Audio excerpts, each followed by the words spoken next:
Up and down, c'est le mois de juin.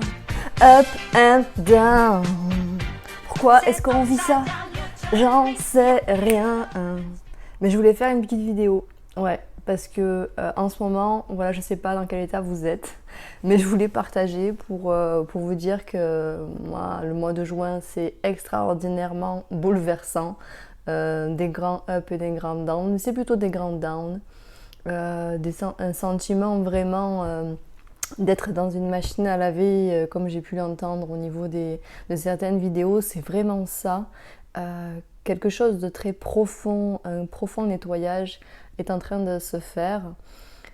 Alors je voulais vous faire cette petite vidéo parce que hier j'ai vu une jeune femme aussi qui en a fait une, vraiment qui s'est montrée telle qu'elle était et pas toujours sous son éclat ou sous sa forme la plus lumineuse.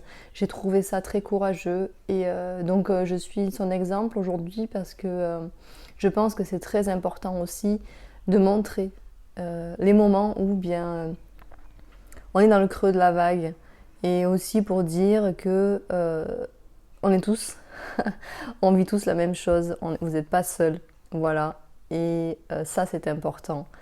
Beaucoup de personnes en ce moment vivent des grands bouleversements. Alors il y en a qui ont surfé sur la vague, et tant mieux, et moi je suis plutôt en ce moment dans les creux de la vague, avec beaucoup d'autres personnes aussi, beaucoup de bouleversements, de changements, qui se manifestent pas forcément au niveau matérialisation, au niveau extérieur, mais il y a à l'intérieur quelque chose de très profond sur lequel nous ne sommes pas forcément en capacité de mettre des mots dessus. Je crois qu'en fait, il est un temps, ou en tout cas ce temps-là, et c'est comme ça que je le perçois, de s'arrêter en fait, de faire une pause, de retourner à soi, d'accueillir ce qui est là. C'est-à-dire qu'on n'a pas le choix, hein. En fait, on n'a pas vraiment le choix. Ça sert à rien de résister. Peut-être d'accueillir cet inconfort, parce que effectivement, c'est très inconfortable de se sentir ainsi. Mais il semble que ce soit vraiment pour aller chercher aussi en soi de nouvelles ressources, de nouveaux trésors, des petites pépites, des étincelles qu'il y a en chacun de nous.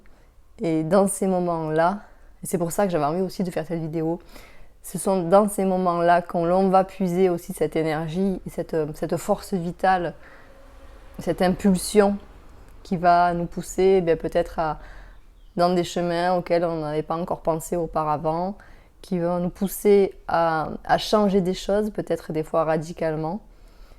Et ouais, c'est pour ça que je voulais vous faire cette vidéo, pour vous dire de vous accrocher. Moi, je m'accroche aux branches, de vous entourer de personnes qui vous font du bien et voilà, de garder cette confiance aussi intérieure que c'est un passage, qu'il n'y a rien, en fait, la vie est en mouvement permanent. Il n'y a rien de figé, même quand effectivement on est dans des situations un petit peu délicates. Ça change, ça évolue, ça se transforme. Alors si on a un peu de conscience vis-à-vis de ça, seulement être attentif à la façon dont vous vivez les choses, prendre peut-être plus de recul et de se dire que tout passe, tout se transforme et que voilà, nous ne sommes pas seuls. Bon, je voulais juste vous faire une petite vidéo assez courte. Je vous souhaite un bel été, un beau mois de juin, j'espère que ça va bientôt s'arrêter. Si c'est pas le cas, eh bien voilà, je vous envoie beaucoup de bisous, beaucoup de force. La nature évidemment pour vous ressourcer, les amours fidèles, les amitiés fidèles. Voilà, je vous embrasse fort. Je vous dis à bientôt sur Au Cœur de Soi TV. Bye bye.